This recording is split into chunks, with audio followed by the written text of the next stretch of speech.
She walked in like she owned the place, one hand gripping the wrist of a boy I'd never seen, the other holding a man's fingers, his fingers, still damp from their private sins. I was making tea. The scent of jasmine hung thick in the air. I never stopped stirring. She tossed a manila envelope on the counter. The paper landed with a thud too heavy for its size. "Sign these," she said, "and leave now." No preamble, no shame, no hesitation. The man behind her smirked. The child looked confused. And then, my son, our son, stepped into the kitchen doorway. He was holding a book. His voice didn't shake. "Mom, you really don't know?" He opened the book. She looked. She froze, and all the blood drained from her face. It started with absences. She stopped kissing me goodbye, stopped asking how my day was, stopped folding my shirts the way she used to, like she couldn't bear to touch them too long. I noticed everything: the shift in perfume, the late-night work calls, the way she never looked me in the eye during dinner anymore. Then there were the whispers behind closed doors, the giggles through walls too thin to hold secrets. At first, I told myself it was exhaustion, boredom, a phase. But lies leave fingerprints, and she stopped cleaning hers off. So I listened, and I waited, because people don't just fall out of love, they crawl toward someone else.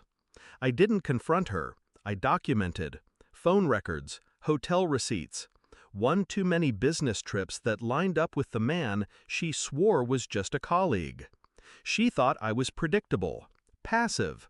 That was her mistake. I wasn't angry, not then, just curious. Who was he? Why the child? I followed her once. They were at the park. She was holding the boy's jacket.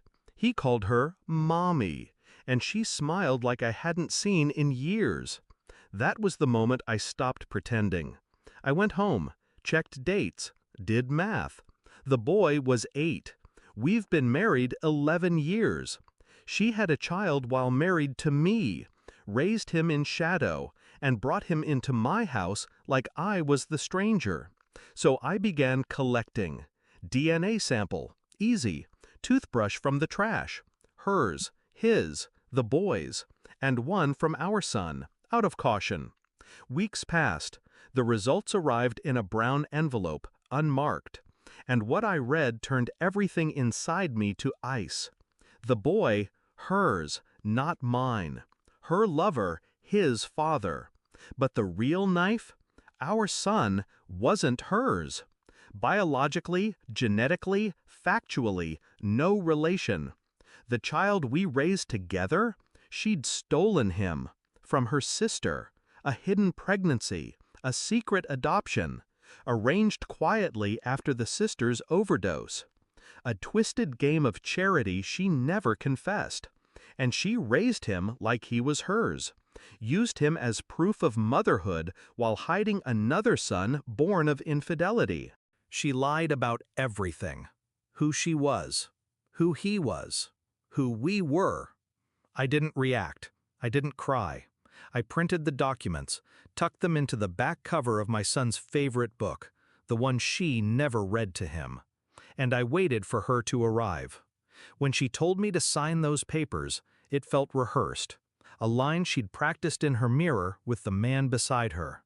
But the moment our son opened the book, the moment she saw the report taped inside, her entire face collapsed. She reached for it. He pulled it back. His voice was quiet, controlled. "I thought you loved me."